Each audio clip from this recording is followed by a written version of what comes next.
Gaara koree gaafan lixa biiftuu irraa ka'ee giddu galeessatti imala eegalu duumessa gargar kuttee allaattii wayii tokko qixxaa'ani taa'uun dhufte. Karaa foddaa as siqxee gara kootti dhiyaattee ansi baruun barbaadaa eenyu siin jedhu jette. Akkam bitaaf mirgatti ni ilaalleef baalleedhaan foddaa cuftee utuu walirraan kutinis gaaffii ishee itti fufte. Abiyyii wajjin immoo jaalmarroo wajjin jirtaa? Ansi baruun barbaada eenyummaa keenatti himtaa? Woboodha siin jedhuu laata seenaa dukkanaan da'ate. Seenaa dukkanaan da'ate gara ifaatti kan baasu. Moo piippiidha siin jedhu kan ganda keessa naanna'ee kan lafaa kaasu. Ati lookoo namaatii kan kaayyoo gootaa qabdu. Ati lookoo namaatii. Ati lookoo namaatii kan kaayyoo gootaa qabdu. Ati lookoo namaatii kan kaayyoo gootaa qabdu. Moo poolisii shimallisii tati kan takkaa dhoofnaan cabdu. Sanyii xaafii siin jedhu kan bultee boriif geessu. Moo boolicha eengeeti siin jedhu kan iddoo siin malleteessu.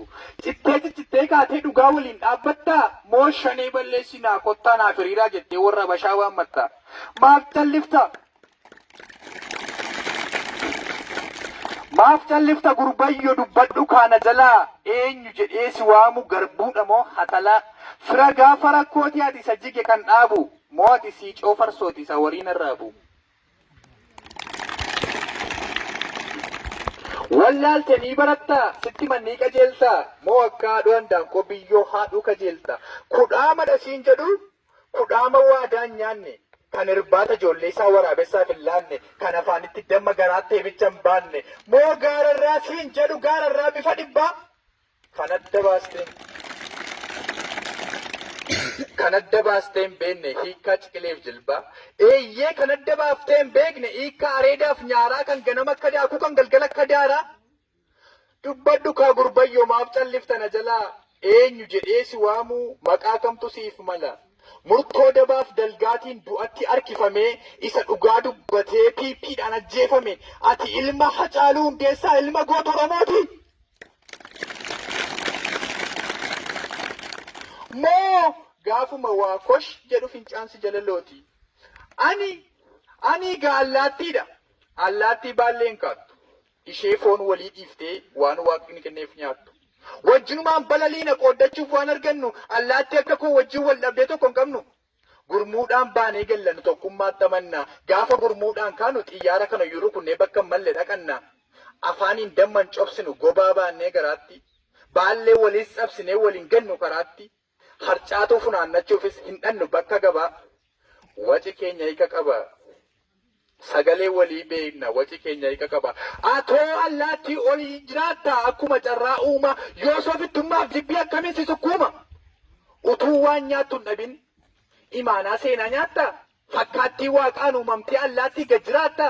Gaafa waan saba keef hin taane magaalaa keessa deemuutti gaafa humni kee dhumu dacheen kun sin komattuu samiin sitti hin gungumu? Muu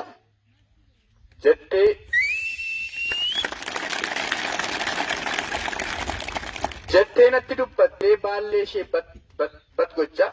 Yeroo isheen deemuuf kaatu duubatti na millachaa. Lakkii allaattii nana hin deemin turin jedhe. Anis isheetti dubbachuuf wanta garaan kofedhe. Hin shakkin waan tokko iyyuu hin shakkiyyaa allaattii. Ani ilma Maammoo Mazambiroo obboleessa Tasfaa'uun Camadaati.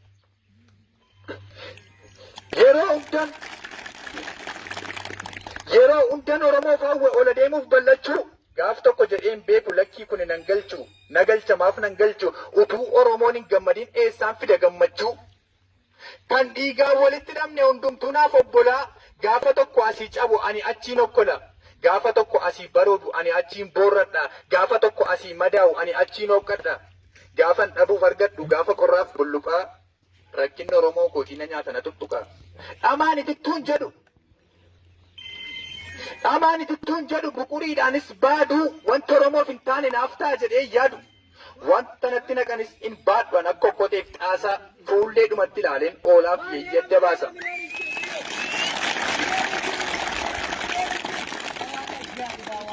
Hin jaallanne hin jaalladhu. Fakkeessaa fa fakkeessaa.